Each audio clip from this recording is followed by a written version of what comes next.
Welcome to Pop Culture Yearbook.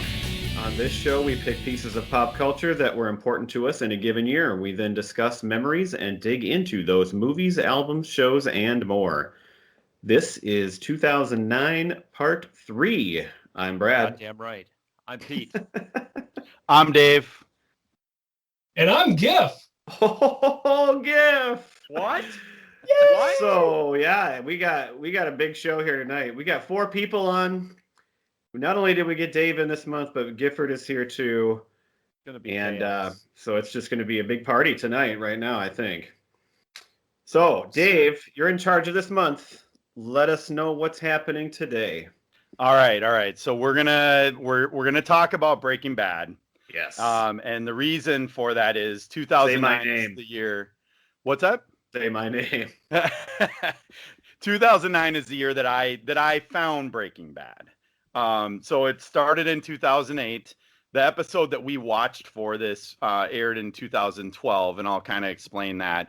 But I found this in 2009. Season 2 was going on, and the reason that I found it was I'm a big Entertainment Weekly reader. So the next couple of things that we're going to talk about this episode and next episode were both things that I discovered through Entertainment Weekly articles. And Stephen King had written a review basically calling this the best show that he's seen in like the last X number of years. So I checked it out, and the minute I started watching it, I was hooked. One of the things I think is kind of interesting about talking about a show like this, or really any of the modern kind of TV prestige drama type shows, is anytime you go to like a party or a get together, there's always that conversation that comes up of, well, what have you been watching? What have you been watching? Right. And I watched Game of Thrones. Well, 2 people there haven't seen it, or, that kind of thing. And I think Breaking Bad is too many shows. Well, right. And that's the thing is it's very indicative. Some of the, most of the best shows that I consider the best shows of all time have come out in the last 10 to 20 years. But it's hit or miss whether or not your friends have seen them, right? It's not like what old network TV when we grew up was like. So when I thought about wanting to talk about Breaking Bad, I thought it would be interesting if one of us hadn't seen it, and I wasn't sure. I wasn't sure about that, but it did happen that way. So Pete was new to Breaking Bad, and I picked. What's that, Pete? I said glad I could help. Yes. Well, and Pete, you finally did something right. Yeah. Deliberately. I deliberately did not watch it because I said someday we're going to do a podcast. And that's going to be the Denny Hawking episode of this podcast. That's we can right. just, whenever we need you, that's where you go. Utility man. But yeah, so I picked the episode that I picked, and I had not gone back to watch this, but I picked an episode called Dead Freight. It's in the last season. It was kind of weird how they aired the last season. They kind of did it eight episodes and 8 episodes. So when it was on AMC, it kind of aired as 2 seasons, but it came out on DVD as 1, and it was 16 instead of 12 or 13. The others were all 13. Right. Except the first one was only 7. First season was 7. Right. And then the first season was short. So on this one, the reason I picked it is I thought, from my memory of it, I thought this would hold up as a good, solid episode of TV, even if you came to it cold, right? So my memory of it was that it played out like a heist movie, and it was kind of all contained in that episode. So even if you didn't know all the character dynamics, you could watch this and go, wow, that was a really well done hour of TV. So we'll get into a little more kind of details of like what that means for how we thought of it in the overall series. But I do want to kick it over to Pete right away just to say, like, so even though it was late in the series, what was your experience like watching this episode? Well, I think you're exactly right on it. It definitely was an episode that you could pick up pretty quickly. I mean, at the beginning, there was some, of the background storyline going on and everything, but pretty quickly they explained what they had to do in this particular episode, where basically they had to get some sort of chemical. I don't remember what the name of the chemical was. Methylamine. Methylamine. Yes. It's what makes the stuff blue. Can I ask one question, though? You watched the first episode too, right? I did. Did you watch it before or after this? Before. Okay, because I wanted to to get get the like full picture. Yes, and I was just going to mention that, but yeah, I wanted to get like a little background on who the characters were and a little bit of what the plot was. I kind of knew anyway, basically what the basic premise of the show was, but then getting to that episode, yeah, it was exactly that, because it was all like you said, it was contained in the one. It was high suspense, high drama. You didn't actually know if they were gonna make it or not, or if something was going to happen, and they did, but it happened. It had a pretty dramatic finish. So Right. I do want to continue watching it. I thought it was a little bit Hitchcockian, almost like a Hitchcock type, suspense thing going on, and especially with that kid, it was like they introduced the episode with a kid out in the middle of a desert, and he like finds like a tarantula or something, puts it in a jar, and then you never hear from that kid again. You're like, okay, what was that all about? I assume it was, it ties into the rest of the story. Right. Well, and then spoiler alert to the people that have not, I don't know if there's anybody that are going to be like, oh, God damn it, that he gave away the ending of it. From 12 years ago. But basically the storyline goes that they come up with a plot to stop this train that's out in the middle of the desert. And they have a guy like act like his pickup truck is stalled on the middle of the track, which first of all, I have no idea.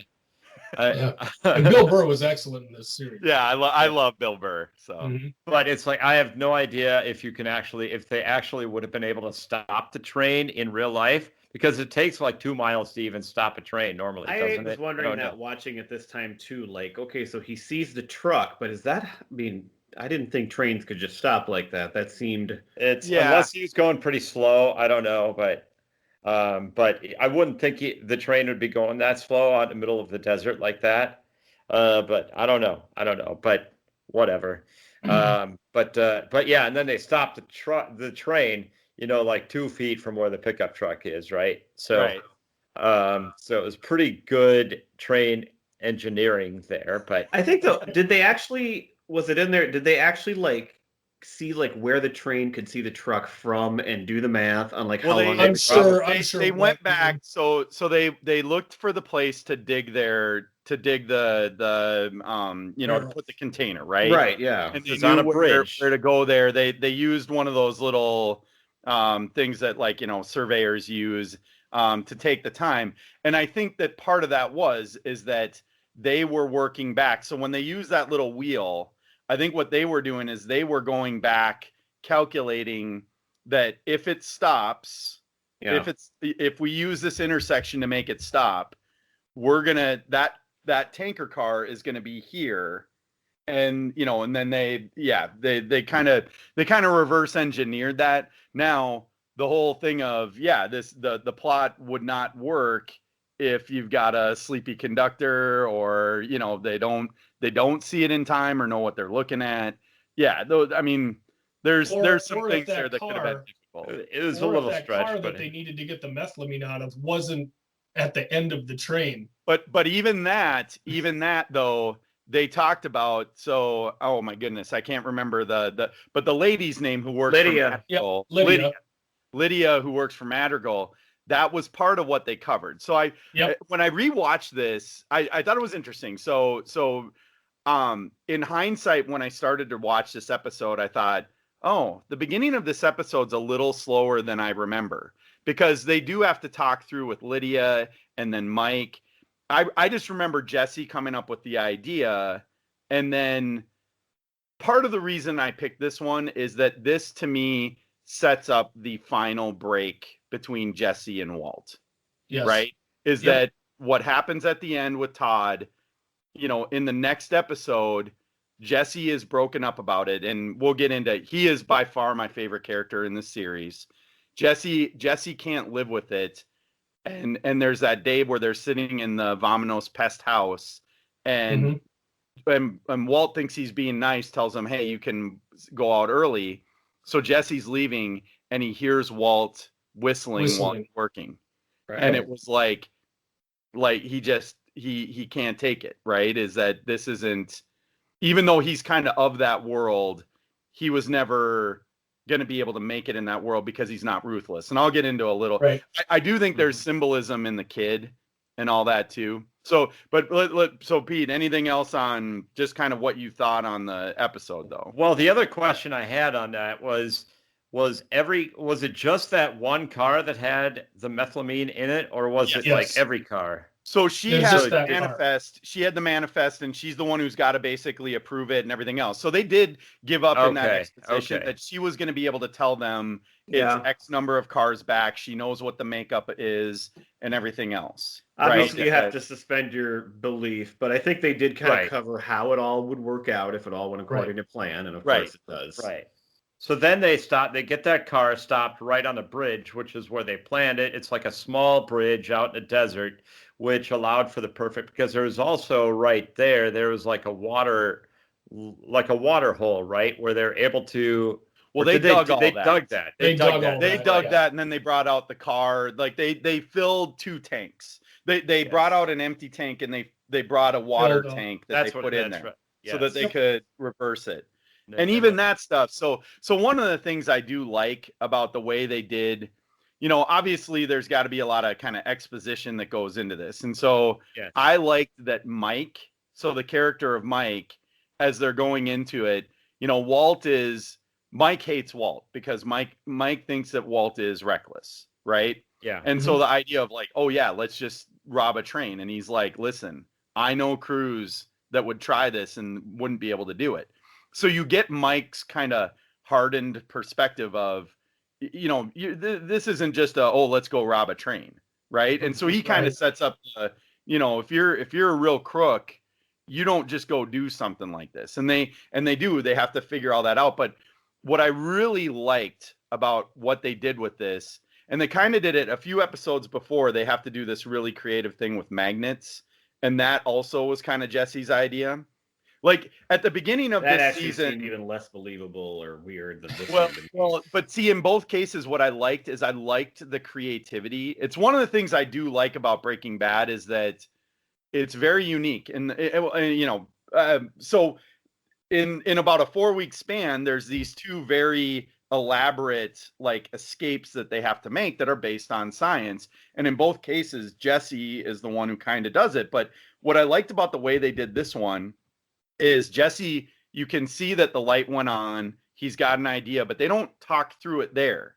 And what they do is when they're setting it up, Todd's asking them all those questions, right? So it wasn't like Jesse's like, hey, I got an idea and this and that. It's more, you get to see it through Todd's eyes while they're doing it. And one of the things I really love is how Walt kind of leads it over for Jesse. So the thing is, I really like Jesse, and I always hated their on again, off again relationship of how disrespectful. Like at the end of the day, Walt always felt Jesse was a punk, right? Yeah, beneath him. Right. Yes, absolutely. This is a case where he tossed it over to Jesse, and at the end, Todd goes, wow, because they talk about like the differences in weights. What's going to happen when there's watered down methylamine showing up and, and all this. And at the end, that was brilliant, by the way. Yeah. And he goes, wow, you guys really thought of everything. And Walt gives Jesse this look. And, it's one of those moments where Jesse, like you can tell, he feels good that he proved himself. Speaking of that, my favorite scene in this episode was, and I thought the direction of this was just awesome. They're in Jesse's house, and Walt and Mike are just arguing back and forth like they always do because Mike hates him. And as they're doing that, if you remember this scene, Jesse's sitting on the couch, like just kind of looking annoyed by them, but kind of thinking. That's and as they're talking, the camera just zooms in between them. And so you hear them talking, but it's just zooming in on Jesse, like you can tell something's up. And then when it gets to him, he's like, what if it doesn't go missing, or whatever he said, which led to this whole idea. And I just thought that scene was like brilliant. And that's so the thing is, I liked that they didn't have him explain it there. They did it while they were setting it up. Right. It just goes on to the next part. And then you just see each step as they're doing it. Yeah. Right. So I'll get into a couple other things just real quick of what I really loved about this. I really did just think, and even on rewatching this, so I did binge the whole series again, And so again, Jesse is by far my favorite character in the show. And there's a couple of moments that Jesse has throughout the series that I just feel like how much he's torn up about Jane in season 2. Yep. And in season 2, there's the episode where they get robbed, his dealers get robbed, and he's got to go get the money, and it's that just crazy ass, with the ATM and the ATM thing, and without giving up too much. What I love about that episode is at the beginning of the episode, he's waiting on a corner and for Skinny Pete to come and give him the information, and he's playing with like a bug. It almost looks like a spider, but it's more like a really gnarly ass like beetle or something. And he keeps having it run over his hands, and it's clear he's fascinated by it, but he puts it back down because he's not going to kill it. And the minute Skinny Pete walks up, he looks at Jesse, he's like, "Sup?" And then he looks down and he just stomps the thing, right? But to me, like in that episode, the ATM one, Jesse is totally broken up by this kid who's getting neglected there, right? And so, and that's a theme through the whole series. Jesse loves kids, and Jesse loves kids. Well, and so to me, that was the thing, is the fact that boy finds that tarantula at the beginning. He's playing with it almost the exact same way Jesse played with that beetle or whatever it is, and then he puts it in the jar.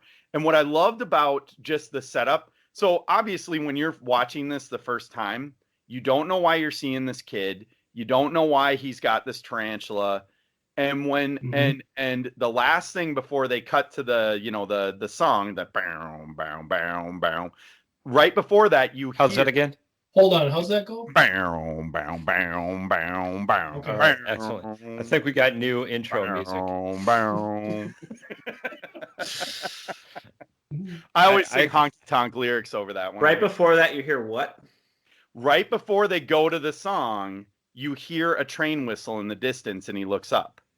Obviously, when you're watching the episode, you don't know. Right. No, I had no idea what was going on. I'd have seen the whole series before. But then so that, Pete, is something that a lot of these episodes start with, is they have like a sneak peek at something that's going to happen like later. Teaser. And you have no idea what it is. How it ties in. But later on, it comes back. So that's a device they use a lot. And I think no more effective than this one. Because the thing is, you get so sucked in. I totally forgot that scene even happened. And then when what happens at the end happens, it's shocking. And that's it the really thing. Hits you. So I also loved the way, there's this rush of that, Walt pushed it, but it still worked out. The train's moving. Jesse's laying on the tracks. The train pulls away. They're all celebrating. They're all happy. And as you can't hear the train anymore, all of a sudden you hear that little engine, right? So the sound at the end I thought was perfect too. The way they did that of the train goes away, they're cheering, and it's like they shouldn't hear anything anymore, and they hear, when they look over, and just effing dead-eyed Todd, man, that little wave he gives, and then he looks like the creepiest version of Matt Damon to me. I was going to say the same thing. Yeah, I literally was going to say, who's the kid that looks like Matt Damon? Because I swear, what else has he been on? He was because on I swear the he was in a season. He was on. That's and it. he was excellent in that too. And he's been in other things. He's a great actor, and I forgot he entered the show during the 5th season, and he's a fascinating character and an awesome character, but also just a crazy bad guy. But he doesn't even get it. He doesn't even realize it. It's like, what is with him? I love in the series multiple times Walt and Jesse refer to both Mike and Todd at different times as just having creepy dead eyes. And that is such a great description. They're both Mike for sure.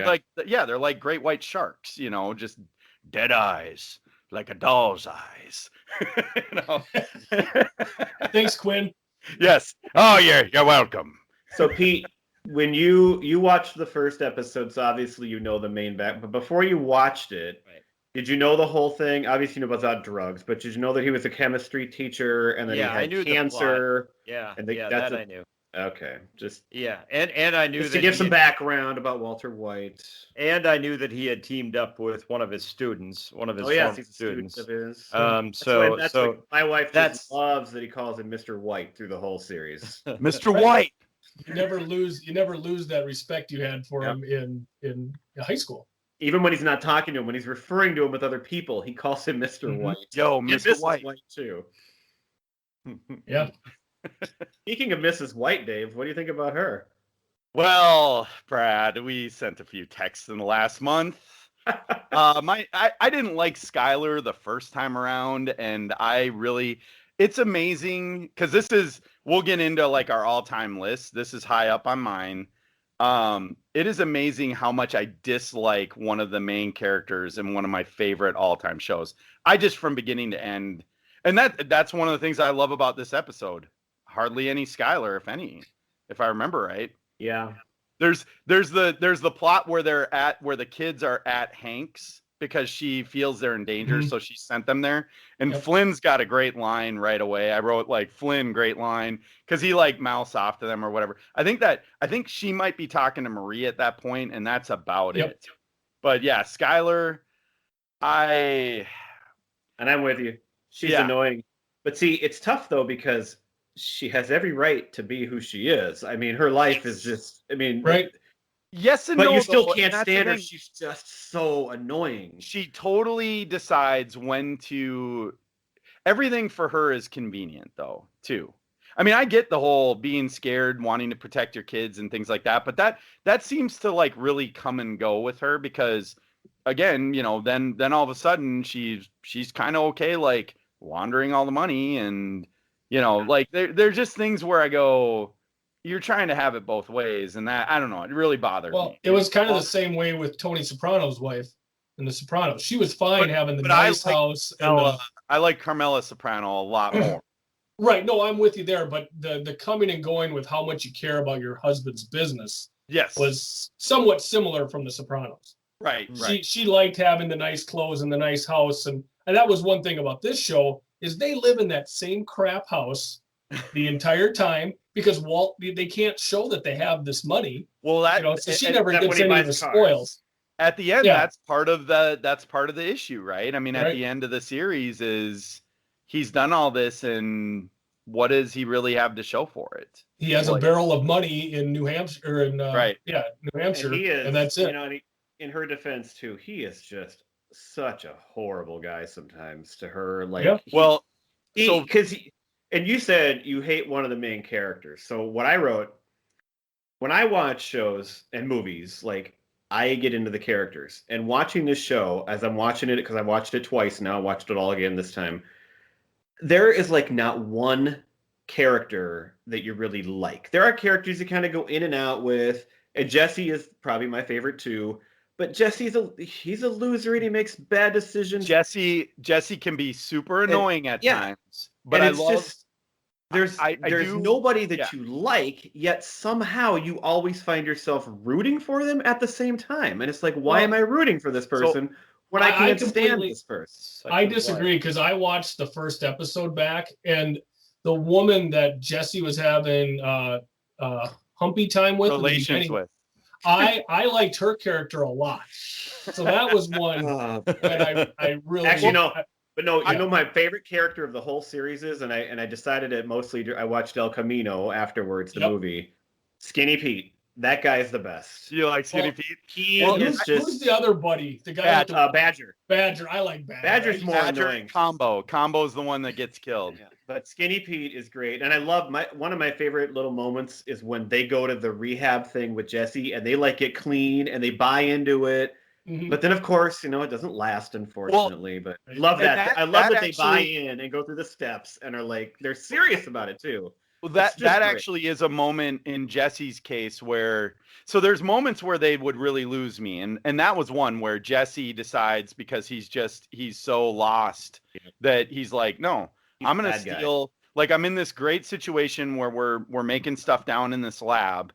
But I'm gonna, you know what I'm gonna do? I'm gonna steal some of it, and we're gonna sell it at these meetings for NA. Narcotics You don't, Anonymous. even if you like him, you can't like him all the time. No, and that's No. and there are definitely moments, but I think he's way more sympathetic. The second time through watching this, Walt from the get-go was much less sympathetic to me. I didn't remember him being quite as bad as he was from the first time, but he's the first time around, and in a few episodes later is the episode where the 10 people on Mike's payroll get killed in a 2-minute window. Yep. That scene was so gruesome that that was the moment I'm like, well, Walt, he's lost it for me. What I love about that scene is the happy music that they play behind it. Well, because so often in this show they have that happy, upbeat music happening while the worst things are going on. And on it's screen. so gruesome. But that's the thing. It's because he's happy. He's finally unburdening himself, and that's the thing. Is it doesn't mean anything to him. Speaking of describing it reminds me of Reservoir Dogs stuck in the middle. Yeah, with you, that's what I was just thinking of. Yeah, right. But speaking of the music, that kind of reminds one of the things watching it the second time through that I kind of got annoyed by here and there. There's a lot of episodes where there's a scene in the middle where it's like just showing them. It'll be like in fast motion too. Showing them work, not a montage, but like showing them working. It's like a little music video almost, and like yeah. I kind of found those annoying this time. Typically, of them making meth, this, right? Let's just get to with the plot. This is not helping me right now, but maybe that's because it was my second time through too. Sure. So that's where you and I differ a little bit. I loved. Well, I felt like so many of those things that they do. Those. Well, like when they do those like time-elapse shots of the city and all those kind of things, I felt like were very stylized and like very specific to this show, and part of why I loved the show. And I still do. I mean, we'll get into the all-time lists.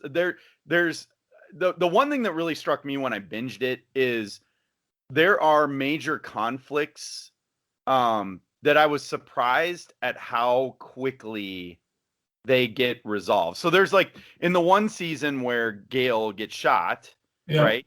There's the whole thing where, Jesse. I like Gale too. Well, Jesse finds out about Combo's killers. And within within 2 episodes, Jesse finds out about Combo's killers. They have a sit down with Gus. Gus tells them to stay away. Walt kills them defending Jesse, tells him to run.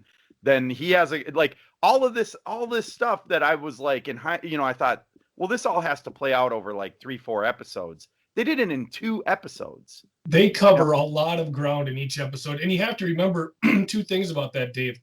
One, when you watched it, if you watched it the first time on AMC, you got a week to stew on what happened until the next one. You watched it like that, so And secondly, the entire run of the show happens in a 2-year period. I mean, think about where you start with Walt in episode 1 and where it ends in the last episode 16 of 5. Kind of like Romeo and Juliet, where everything happens in 1 week. Right. It happens over a 2-year time frame, so they had to have conflicts come up and end quickly because there was just no time. It's the life of a drug dealer. So I'll just say, I've heard. Before we get into kind of like all time stuff. I am a teacher. Is there a way you can use? Hold on. Is there a way that you can use your English teacher skills to be a drug dealer? I don't think Walter I can White? make the stuff, but I'm sure there's a way we could do something with that. You can make money in rap battles, maybe. Yes. Would that be something? Is there a lot of money in rap battles? Is that something? Is this anything? Is this anything? Is that a thing? I'm Jerry Seinfeld. Is this anything? Sorry, Dave. What were you? Yeah. Before we get on to other, so there's only 2 other things I still got 1 or 2 more things too here. Yeah, I do. Well, why don't you go first, and then I got like a couple things to close it with. All right. Well, we hit one of the things I really liked though. You brought up Lydia earlier. I really liked Lydia. Not liked her, but like her character. But she was really good. She was a really good addition. So Pete, she's like new this season. She's like there was a giant in like 3 or 4 episodes through the first, like the second, third, and fourth seasons, and he gets offed. I mean, if you're gonna watch it, whatever, sure, you know it's gonna happen. But she almost kind of replaces him in this season, at least she's the hookup to all that stuff. She's anyway. the distribution. The corporate Kingpin. muscle. But Yep. what I like The about supply the show, chain. Hey, I work in supply chain. We could leverage that too. Anyway, go on. what I do like about this show is this is the kind of show, we talked about this when we talked about Batman. This show could be so completely male dominated, yet there are a lot of very strong like female characters throughout. Mhm. Both wives have a huge part in the show. Yes. And then you bring Lydia in, and she's another one, and they have a huge influence on everybody around them. And they're interesting. They've all got their own thing. Marie's got her own thing and her own problems too. They're all developed real characters, not just like some little. And as much as I don't thing. like Skylar, I really do like Marie. Yeah, Like throughout the series, I like Marie. I don't like her much, but I'm not a towards big the end, fan. She gets a little better because I don't know. At the beginning, when she's stealing things and she's just such a child, it's really annoying. But, Yeah. But I feel like when she goes all through all the stuff with Hank, I really liked her. yeah. throughout. Well, that's where you really get sympathetic to her because Yeah. Right. She becomes more grounded when hard hitting things actually enter her life. And Hank in the beginning of the series, they really made him play Terrible. as the A type.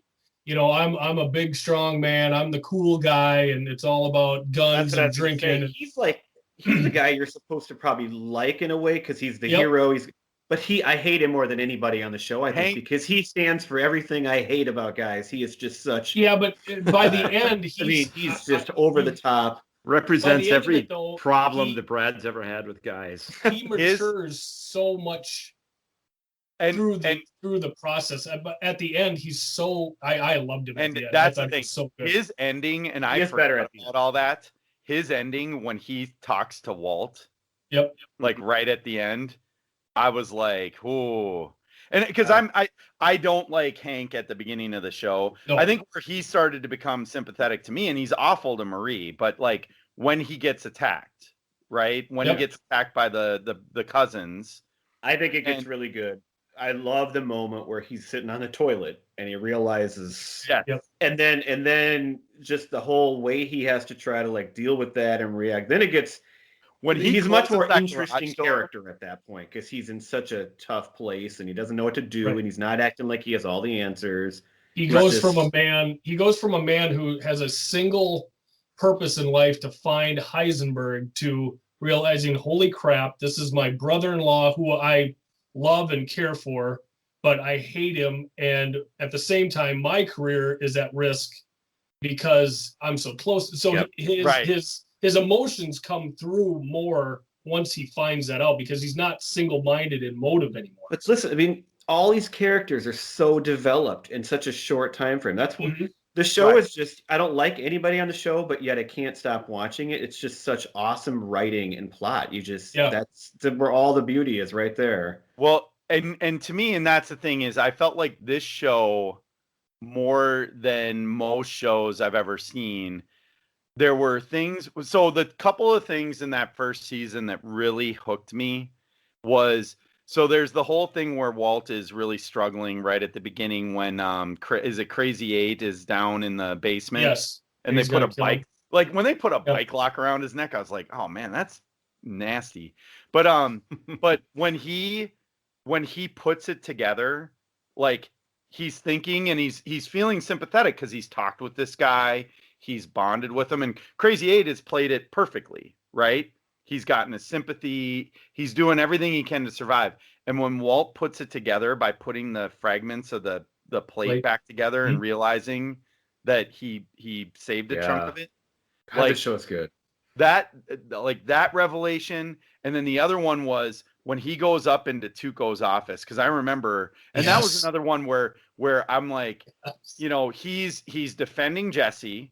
And at this point, I don't love Jesse. I like that he's just like kind of all hip hop or whatever. But like I found Jesse somewhat annoying, but he's defending him, and he goes up into this den, and I'm like, what in the world is he doing? And when he throws that little bomb, but that's another one. They tease that at the beginning, right? And with the beginning before the music comes in, yeah. Yeah, like and you know, they tease it at the beginning, but when he does that, when he makes that little homemade bomb that he is able to get through the guards and everything, like that was where I was just like, this is a whole different level of show, you know, Yeah. versus a lot of things I watch. I think I just had like two more little observations, and then if you got anything else. So I was talking about Lydia. Lydia, though, she's a good actress, but did she remind anybody else of Veronica from Clerks?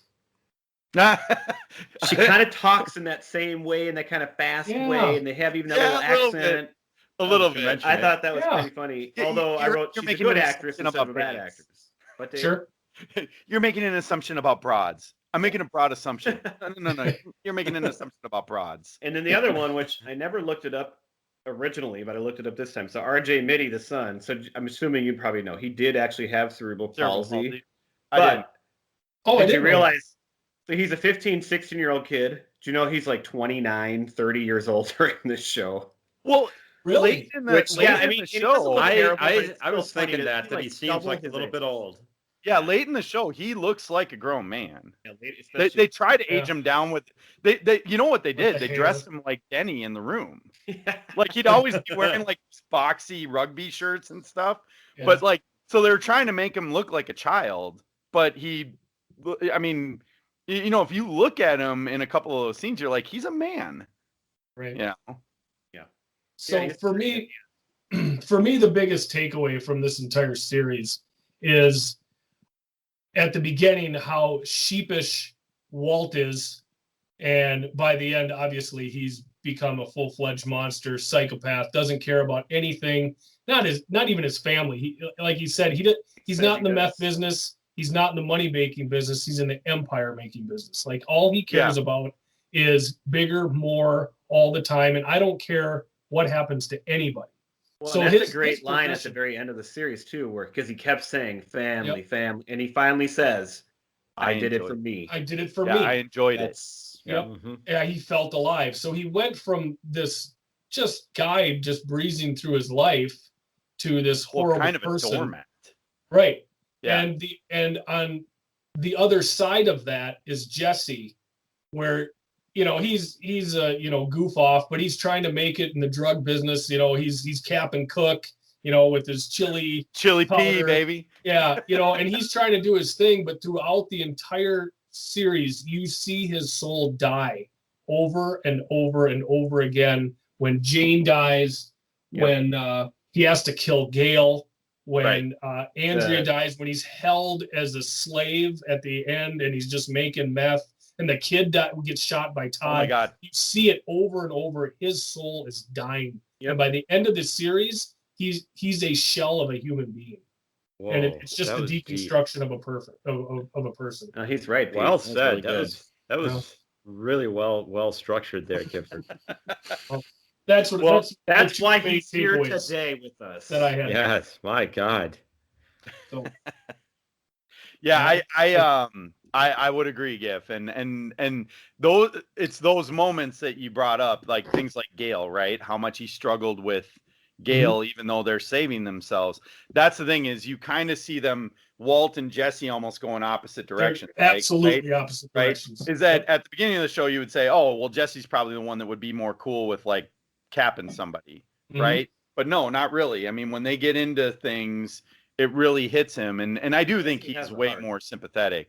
I do think so, Brad. What you mentioned, so Vince Gilligan, the guy who created it, he was, when he was doing the rounds during the last season, he would say that the kind of the germ, or what brought the show about, was he wanted to say, like, he thought it would be interesting to have a show where you have Mr. Chips, which I'm not sure, that character, like Mr. Chips, but it must be like a nice teacher, and you turn him into Scarface, right? Sure. So what happened, like what could you do to make Mr. Chips become Scarface, was kind of what he would always say. Not just a cancer too. The other thing that we didn't bring up yet that always was on Walt's mind that pushed him was, you brought up the power, because he got ripped off so bad by Elliot, his business partner, where he made a bad decision, and he never got over that, and clearly that was a big impact on him throughout the whole thing.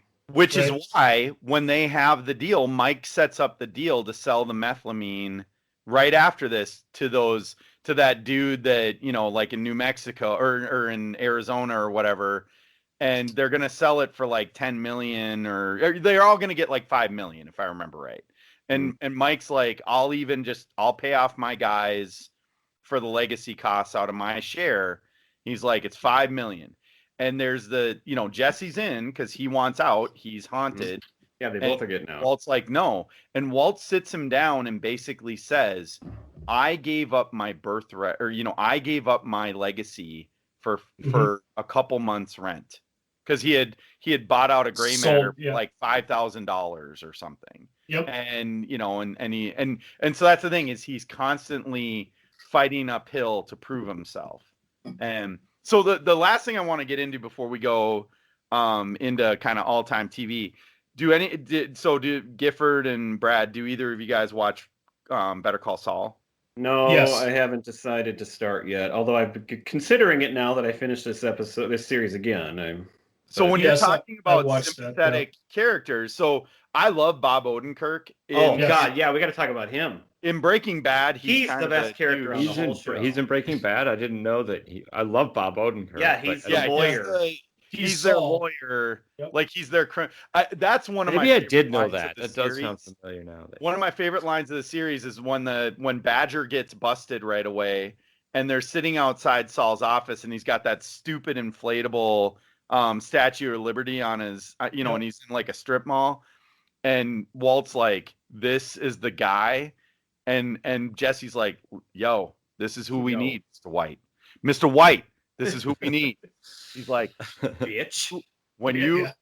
Come on, bitch. But he's like, when you need a criminal lawyer, you need a criminal lawyer, right? Right. And I love that line.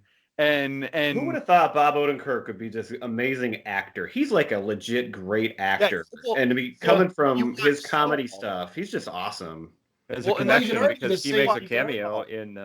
He makes a cameo in The Disaster Artist, right? Yeah. So there's a connection. Yeah, he's one of the guys that when they're doing the auditions right at the beginning, he's like the director that basically is, or the teacher or whatever, that's telling him that they're doing terrible. That's right. Anyway. I think I remember that now. Well, Bryan Cranston came from lighter material as well. Yeah, he was on Seinfeld. Right, Seinfeld and Malcolm in the Middle. Malcolm in the Middle. He's done a lot of good things. He came into Breaking Bad. But he was like more of a, I consider him, he's always a good actor. Sure. Odenkirk I consider like a comedian.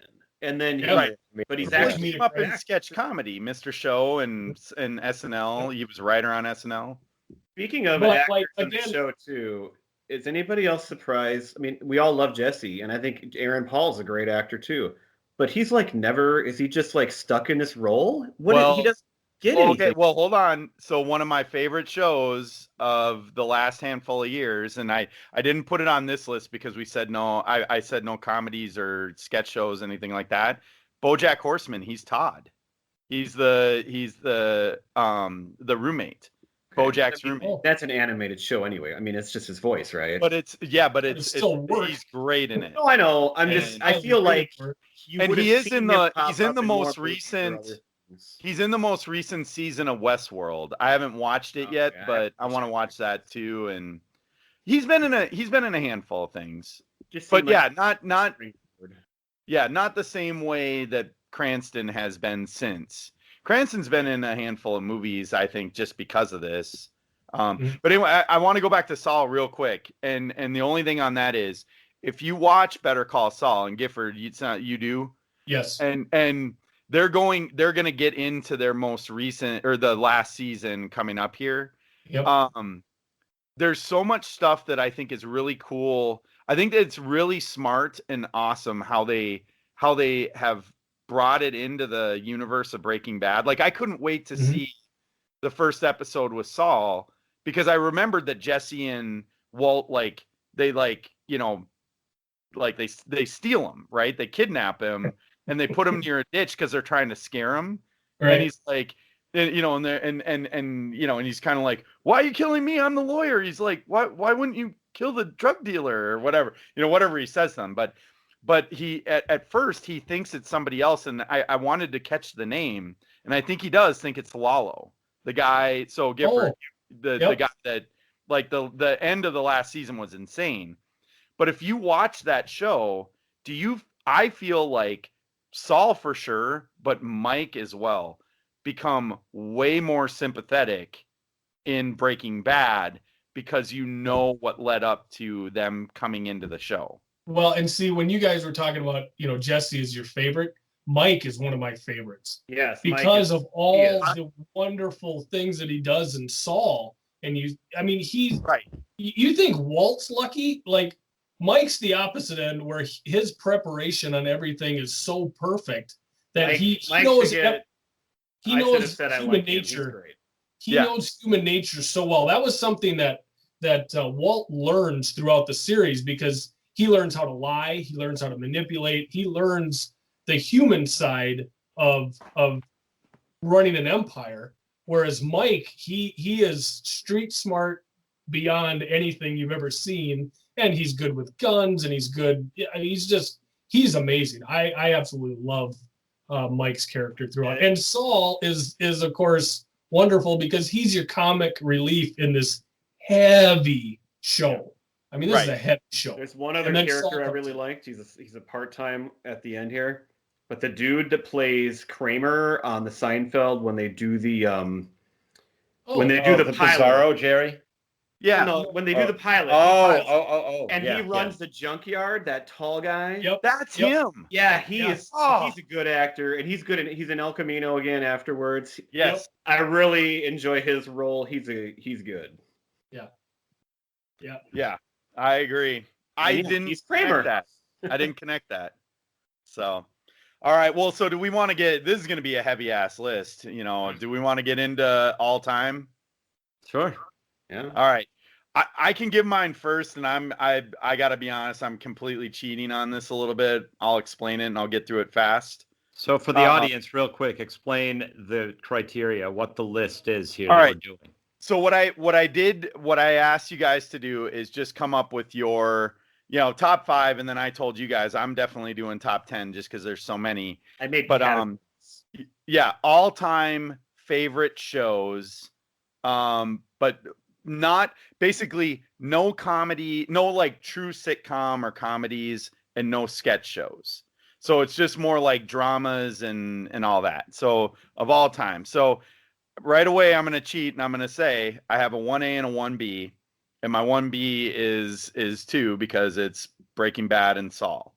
And my point is that, the couple things that the fact that Better Call Saul does flesh out some of those characters that I really liked in Breaking Bad. It's a great show on its own, and it's the only spinoff I can think of that I think is like legitimately. I think it's on par with Breaking Bad, personally. It can be a little slow at the beginning, but I love it. But my 1A is The Wire, and the thing with The Wire is, I think that The Wire.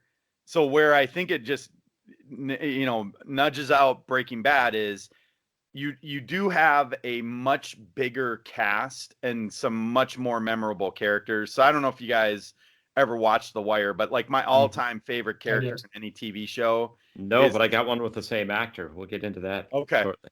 Well, is Omar, and Omar is like he's like a Robin Hood character. So The Wire is David Simon. He wrote a book called Homicide, a year on the streets, homicide something. But basically what he did is he was a reporter who spent a year with homicide police in Baltimore.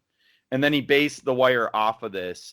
I read the book. I've watched the series. It's just awesome. And, you have guys like Michael B. Jordan's in the first season as a little kid drug dealer, like a drug runner. Idris Elba is one of the main bad guys throughout the entire show. It's just, and so the thing with The Wire that I think they did better than Breaking Bad is you really see how they build this stuff over time. Like the cops that get this information on these guys, they do it through like solid police work, and it's all the stuff that David Simon had learned about. And so it's an awesome show. My number 2 is Mr. Robot, and with Mr. Robot, to me, it's all about the first season and the last season. The ones in between are good too, but a lot of people left Mr. Robot. I think my least favorite was season 2, just because there's a weird twist at the end. But I remember watching season 1 of Mr. Robot, it totally hooking me in. And I think at one point I texted you guys saying, this show is like if Fight Club was directed by Stanley Kubrick and Trent Reznor did the soundtrack. And not that Trent Reznor does, but it's like that kind of music the whole time. It's got these weird, like Kubrick type things, but then it is a bonkers story like Fight Club.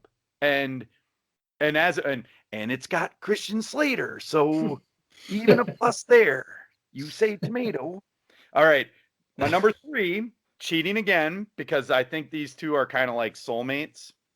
Fargo and Atlanta. And again, Fargo, every season is its own thing, but it's got that quirky Coen brothers. Every season of Fargo, I think, has been a home run.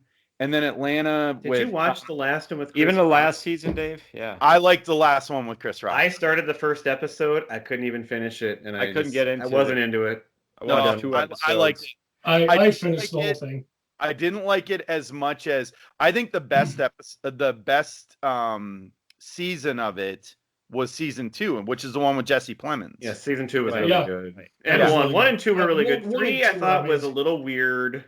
I thought 3 was pretty great too, It actually. was okay, but My issue with number 4 was I think they developed that wonderful female serial killer and then wasted her at the end.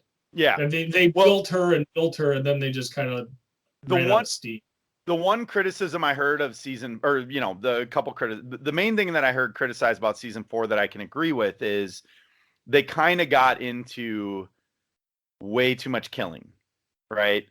Like there was a lot of death in season 4. But then and then Atlanta, the only thing I'll say about Atlanta, so it's Donald Glover.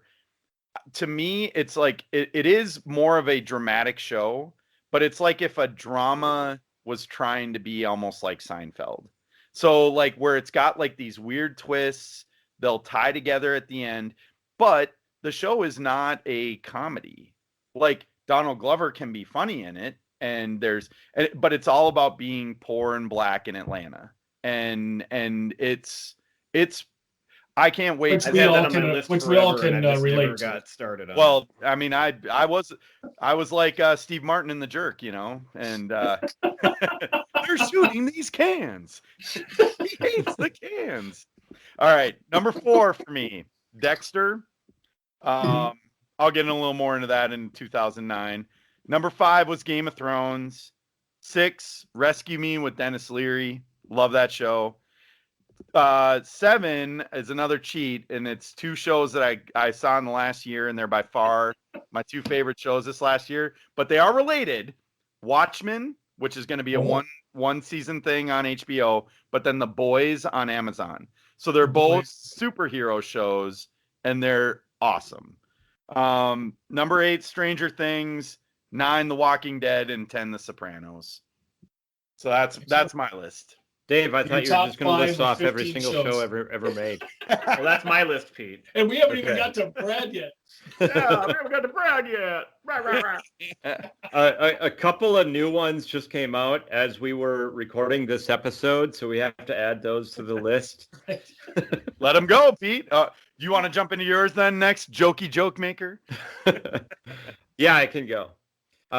So number 1, I have Stranger Things. I just love that show, and I'm like really impatient because you go to Netflix, and for about a year and a half, it's just been saying it's official. A new season is coming. What? Huh? Is that coming back or what? At some point, they're going to get too old. And obviously, with the pandemic and everything, it got held up. But I love the show. Number 2, I have. Oh, go ahead. I love that those brothers are huge Spielberg and Stephen King fans.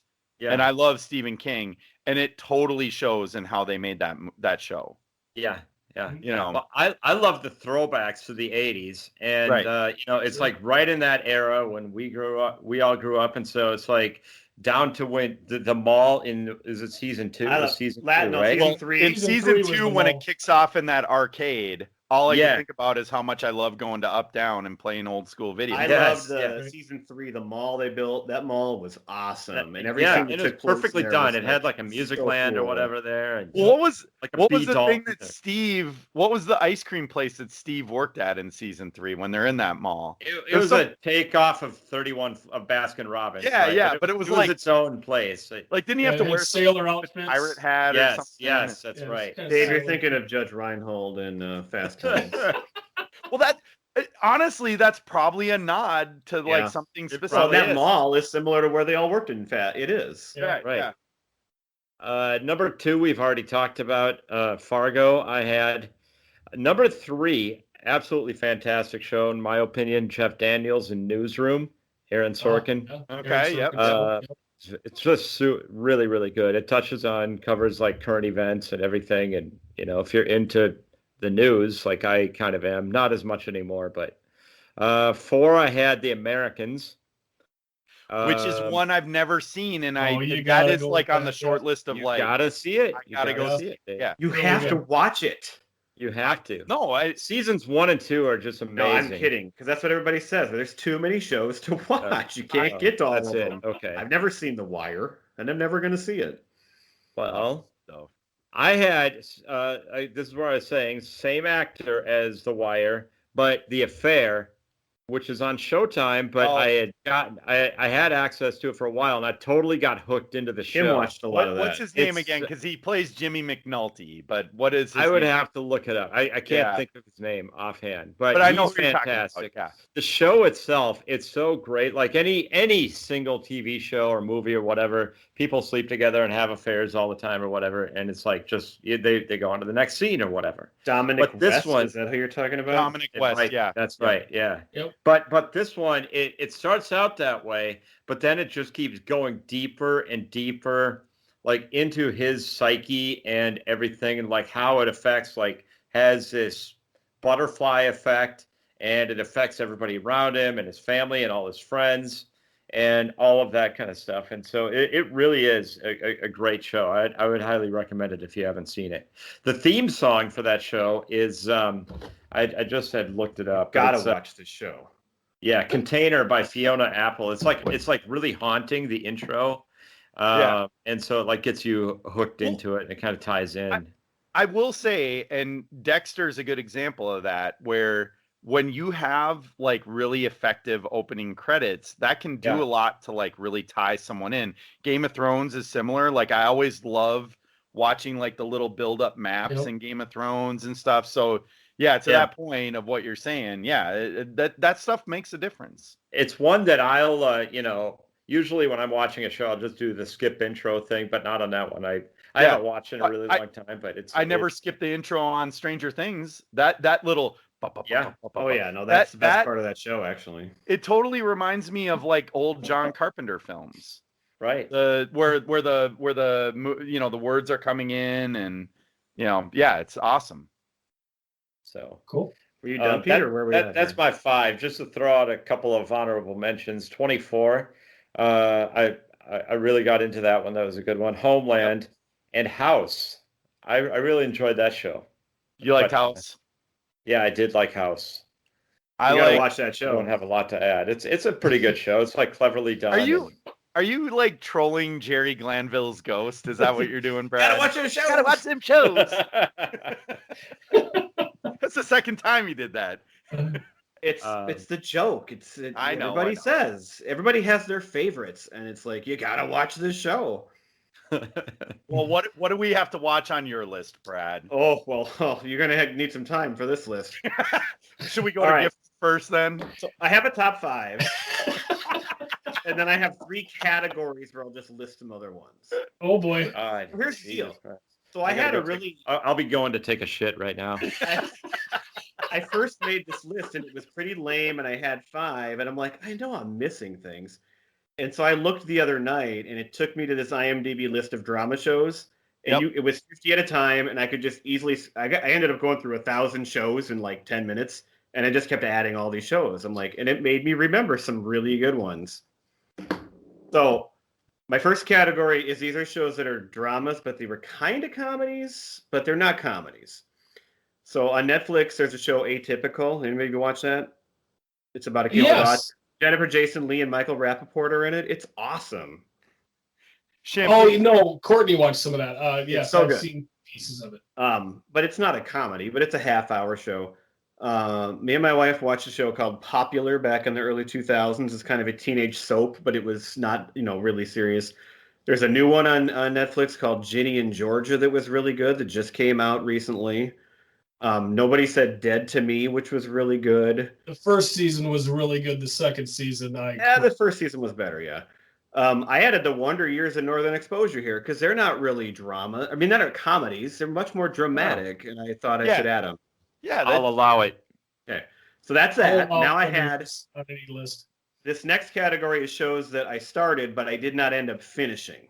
So I really, really liked them for a while, but they wouldn't crack my top. Nip Tuck was one that I loved. I had that on the list of things I was whittling down. For about 3 years, Nip Tuck was awesome. Yep. I had Fargo, like you guys, but I quit this year. The Americans I loved for 3 years or so again, and then I skipped ahead to the finale because I lost interest toward the end. The last I gotta season watch was that. pretty good. The last season, what was it? 6 seasons, I think. I think it was 5 or 6. I think it was 6, and the last season was pretty good because it was building up to the finale. Right. House of Cards, which was like the original Netflix show I watched, and the first 2 years were great, and then that went downhill big time. And then the whole thing just fell apart. Yeah. Wasn't that the original Amazon show? No, it was on Netflix. It's on Netflix. Yeah. Was it? Okay. That was kind of how they built that Netflix. and Orange Big is the New Crown Black Jewel. were, like, the two really big ones. What did you just say, Brad? What? People were talking over your last one that you just said. Well, I didn't like Orange is the New Black. I said that and House of Cards are like the two original like big Netflix ones. Yep. And then 90210 I watched at first, but never. I mean, that went on forever, and I couldn't keep going. Okay, I'm almost to my top 5. The next list is shows that I love that aren't done yet. All right.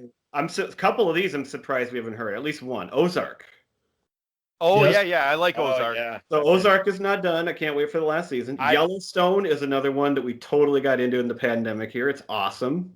I've heard it's good. Yeah. The Flight Attendant only had 1 season. I don't know if it's coming back for more, if that was it, but The Flight Attendant on HBO was I watched that.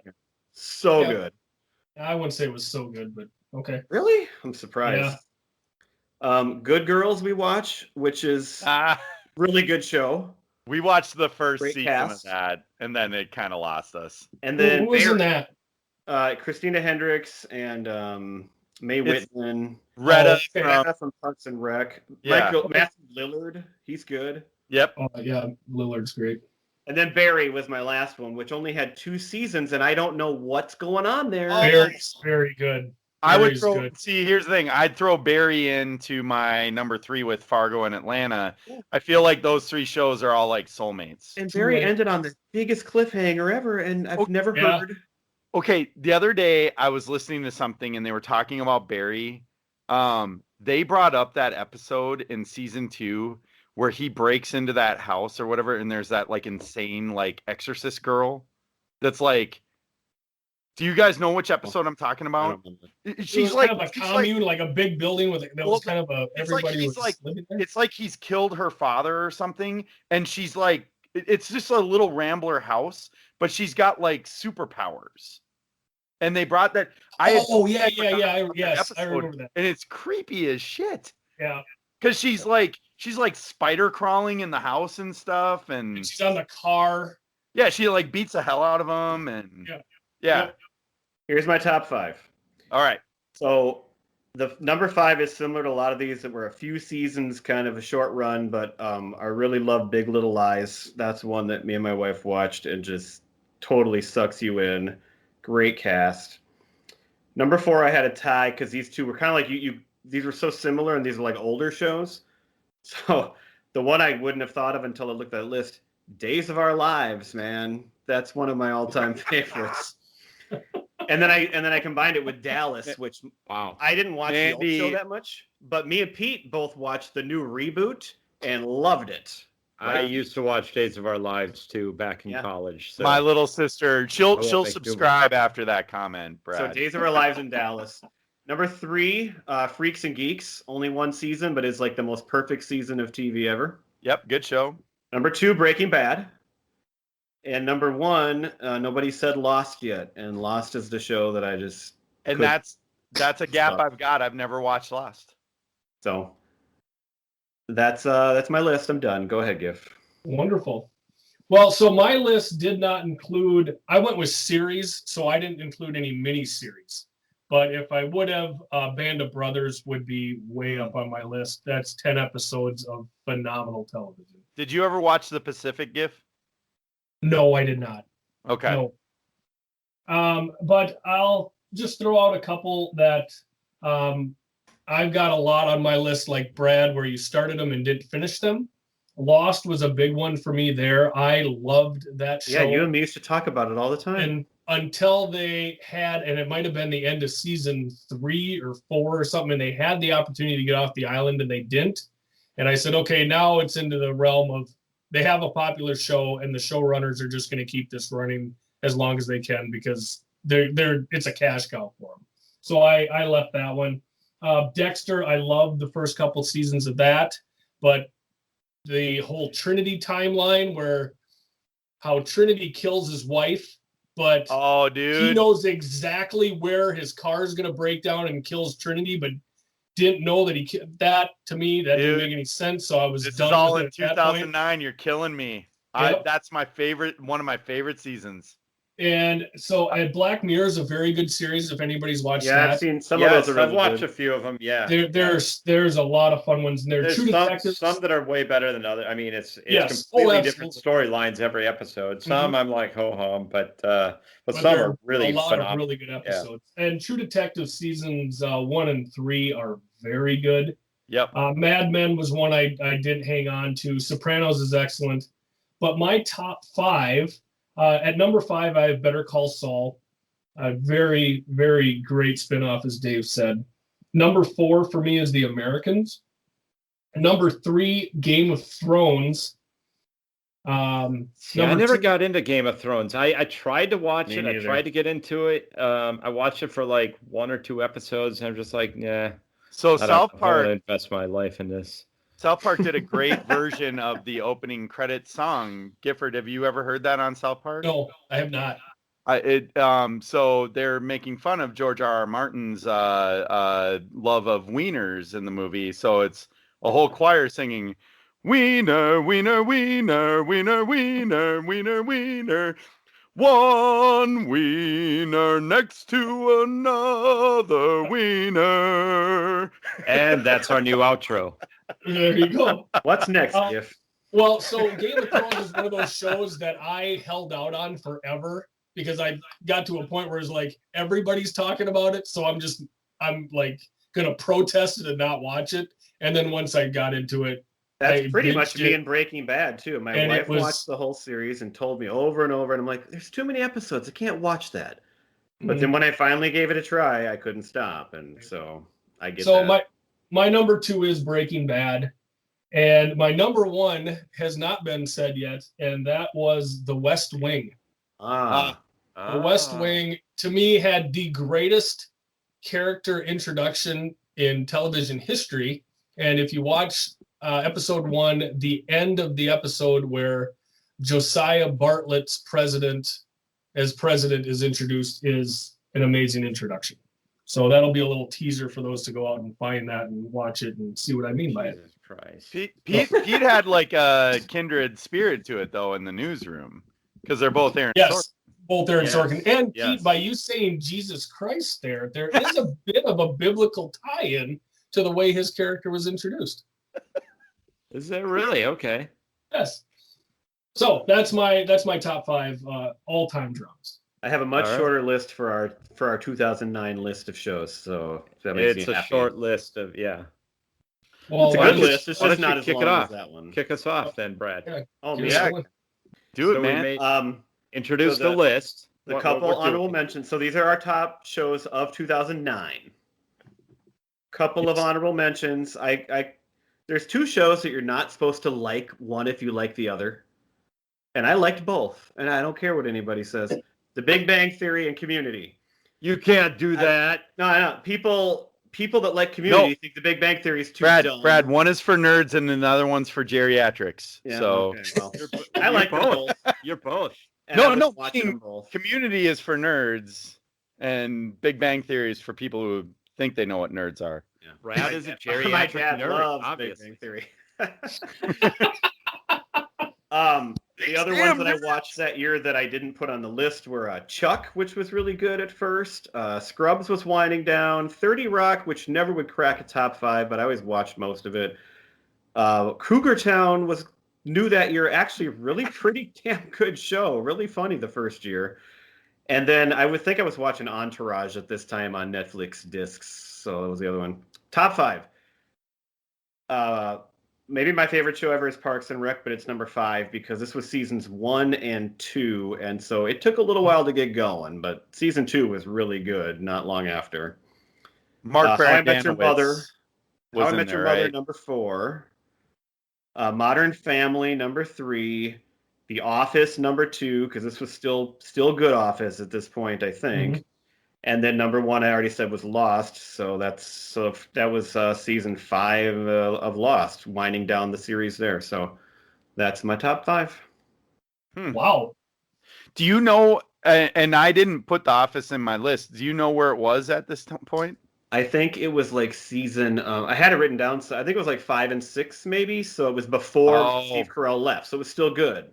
Well, yeah, Jim and Pam might not even be married at that point. Yeah, I don't quote me on that for sure, but I'm pretty sure I had checked and know that it was still good at this point. That's I wouldn't have End had of it. season- my list, season then. 5, beginning of season 6. Yeah, there you go. So it's good. All right, Pete.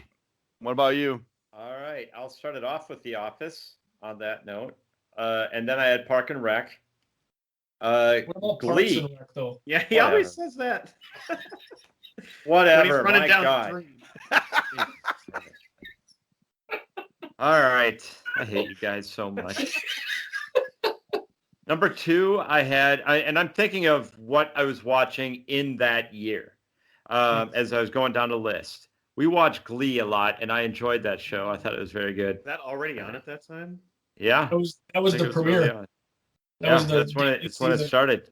I did watch that season later on, so I know that first season at least. The next one is almost in the same vein as Days of Our Lives. It had that soap opera feel to it, but I just got hooked and I watched Jenny and I watched the whole thing. Desperate Housewives. Oh yeah, I remember you watching that. Yeah, we watched it religiously. That one actually seems like it was older than this. Like it would have been. yeah. I don't know if this is when it started. It was on though during this year, so it's Okay. like, And you we're not- watched the whole series? oh yeah. Wow. And then CSI, I watched. We watched that. I prefer the original. There's 3 or 4 different CSIs. CSI Miami was terrible, but the CSI original one was good, which was Las Vegas. So I looked I this watched one that for a up, while. Pete. I looked this one up because for me and Sonia, CSI was like a huge. That was one we would watch together and everything. This is right around the time. Did you guys keep watching it after Grissom left the show? No. Yeah, never we did. seen It was Lawrence Fishburne then. After Well, and then that, like Ted Danson was on And then for a Ted while. Danson came in, yeah. or was it? Maybe Fishburne was on CSI New York, but he was on one of them, and Ted Danson. Gary Sinise was on New York. Yeah, no, Fishburne was on Vegas. So, Okay, so I but wasn't yeah. wrong. So this is like a year or 2 after Grissom left, and when Grissom left, we tapered out. So at this point, Well, Ted Danson was good too. That was enjoyable to watch. Yeah. I thought. which Grissom was played by what was his name again? Do you remember? Brad, do you? So I this don't is remember his name. Oh, was it William Peterson from Fear? Yes. Yeah, I knew that's why That's right. Dave liked it because beating that chest, man. Never seen it, but I know he was on the show. So Let me in the house. All right, that rounds out my list. Nice. Go ahead, Should Gifford. I should go next then. So Should. some honorable mentions. Excuse me. Parks and Rec obviously debuted this year. I was not watching it in 2009. Park and Rec. Lovely Parks and Rec. Lovely show though.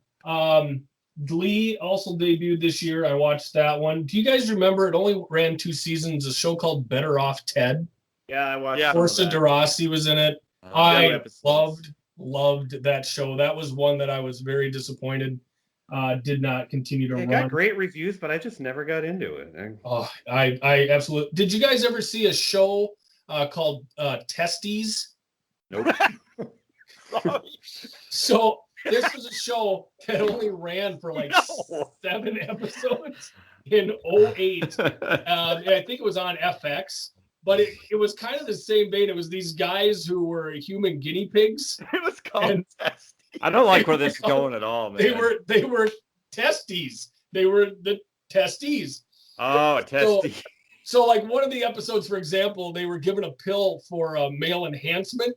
The problem was every time they got an erection, the blood flow would cause them to pass out because all the blood would What are you talking about? Oh yeah, look it up. It's a funny show. But Better Off Ted reminded me It's of a funny that show. You gotta see it. You gotta see it. because You got to there was watch this that show, chemical- Dave. there was You gotta this watch chemical company. Anyway, Better Off Ted. I love that show. A couple other shows I was watching during that time: Colbert Report, Dancing with the Stars, Yes. Big Bang Theory, and How I Met Your Mother. But my top 5 that I was watching back in 09, number 5, The League, debuted that year. Oh, did it? Loved The League. I started watching it. Yeah. I watched it all, but I watched it later. So My, Oh yeah. I missed some things. Obviously, that's a show I love. Yeah. Number 4 was The Daily Show, where I got my news every night.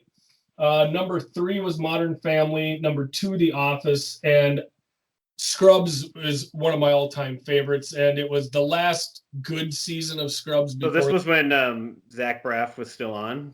yeah, it was. That's what it I was- couldn't remember if it was that or that following season where they. Yeah, although that he was actually on following that season, but Yeah, that following season came in, and it wasn't real good. There were a lot of good people on it, but that It new was season not- wasn't that bad. I enjoyed that. Just it wasn't. I mean, it wasn't the same show, but right. So that Scrubs would be my number 1 of what I was watching back in 09. Okay. Well, so I missed some that you guys brought up, but I do have one honorable mention before I get into my top 5. And TNT for a while had this weird like underground show. Have you guys ever seen Ovaries?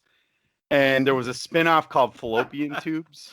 I I get that. cannot believe there was a show called Testes. That's made up. Look it up, Dave. God and dang you'll it. love it. It was a funny show.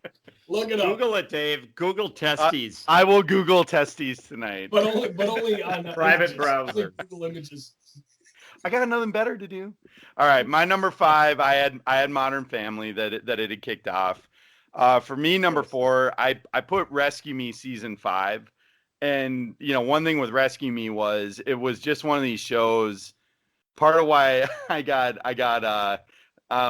so hooked into it was that it was a show that would just take big dramatic chances, in that they would just have insane things happen to Dennis Leary's character. And it was one of these shows, like it could be really funny, but it could be super sad, very depressing. So I loved it. South Park is my number 3. This is season 13. Probably the episode most people would know that year. That was the year that they made the one where they made fun of Kanye by doing the fish sticks joke. Do you like fish sticks? Mhm. And he kept saying, yeah. And he's a genius and all that. I thought that was great. I have number 2 mine is Dexter, man. And Dexter's one of my favorite shows of all time. And this is the Trinity season. That season with Lithgow is awesome. This season was great. The way it ended was not. I'll have to rewatch it. I get what you're saying. But Dexter was one of those. So Dexter's high up on my list. The one thing with Dexter is, of all the shows that were on my very expansive top 10, which was more like a top 18, of all of those, easily the worst finale. Easily the worst series finale. It angered me to no end. And that's the thing, is that every once in a while Dexter would just have one of these, how are we going to get out of this? And their writers would get super creative, and you're kind of like, well, that's ridiculous. And And then my number one is Breaking Bad. The fact that this was season 2, this is the season where Jesse falls in love with Jane, and I loved all the ominous stuff about like something happened at Walt's place, right? And you don't know what it is yet. You don't know, and when you find out what it is at the end, in some ways it's almost anticlimactic, but it was kind of crazy, all the different things that built into that. And something happened at Walt's place. What are you talking about? So the whole thing with Jane's dad. So do you know how they do those teasers at the beginning? They kept showing that pink bear floating in the pool. Yeah. They showed like body bags and people in hazmat suits and everything else. Well, you don't know what that is, and you're thinking it's the cartel must have come and just like went on a murder spree, and it ends up being something completely different from that. Yes. Without giving any spoilers. Yep. Brad, you know what happened there, right? Is this the plane thing you're talking about? Yes. Okay. And so that thing is all of that stuff builds up, because you think like, oh, there's got to be just a murderous rampage at the house and all that, and it's not that, Right. So I thought season 2 was great. I mean, I loved the whole Jane thing. It was heartbreaking and that's another place where you don't like Jesse, because he she made the choice, but he sucked her into that, and when the next episode, when the one episode ends where she dies and the next episode starts with him trying to resuscitate her, that's another moment. In that moment, it's what I like. Jesse throughout the whole series is just a guy who's in over his head, and he's not a bad kid. Like in the first season, when he goes to visit his little brother and you find out that he's this kid that's just always been looked down upon by his parents, never been good enough, and all this. There's just so many moments in that series where I go, I would have found him annoying. Like if I went to high school with the guy, I probably would have found him annoying as hell. But there's a lot to love about Jesse, in my opinion. Yeah. That's a nice little bookend to how we started the episode there. Say, before we end, I got one piece of 2009 television trivia for you guys. Sure. I guess Gifford didn't like that ending. I did like it, Dave. I'm sorry. See that sign that says rib tip? Nah, you don't want to go there. You don't want to see that. So in October 5th of 2009, cable television had its largest viewership ever of 15 million viewers, up to this point at least. Yeah. Does anybody have any idea what happened? It was a Monday night, October 5th, 2009. Monday night. Is the Sopranos still on? Or that's not cable, or is that cable? No. ESPN, Vikings against Packers, Brett Favre. That is correct. The first time Favre played the Pack. Oh, you actually are talking about that. Yeah. Oh, okay. Well, that's a nice little bookend to last week. And I wasn't on last week, so you weren't. Now it's like you were. Oh, excellent! I'm time traveling back. So many connections. Just wait till you hear that one, Giff. It's great. Oh, excellent! I should have listened to it before I came on. All right. Good guess, Pete. Thank you. All right. I think that wraps up this episode. So we got a great one cooking next time around, man. You need to watch the movie The Room. If you have never seen it before, you should watch it and then listen to our episode, which is going to be released next week. It's going to be a real joyride. So my favorite customer. Yeah. And on that note, we'll wrap the show with a little bit of Preacher Row. Bye. Bye. Check you later.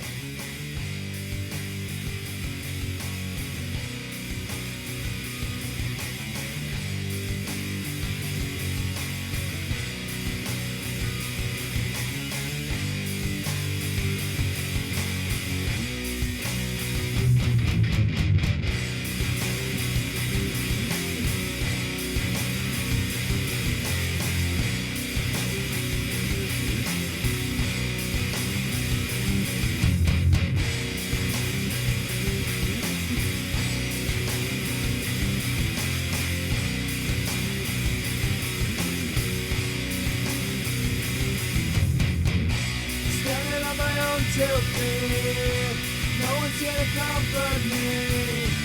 Sorry for what I have done. Sorry that you saw stone. 7 steps and it will be my last. Next time, tell me on my plan.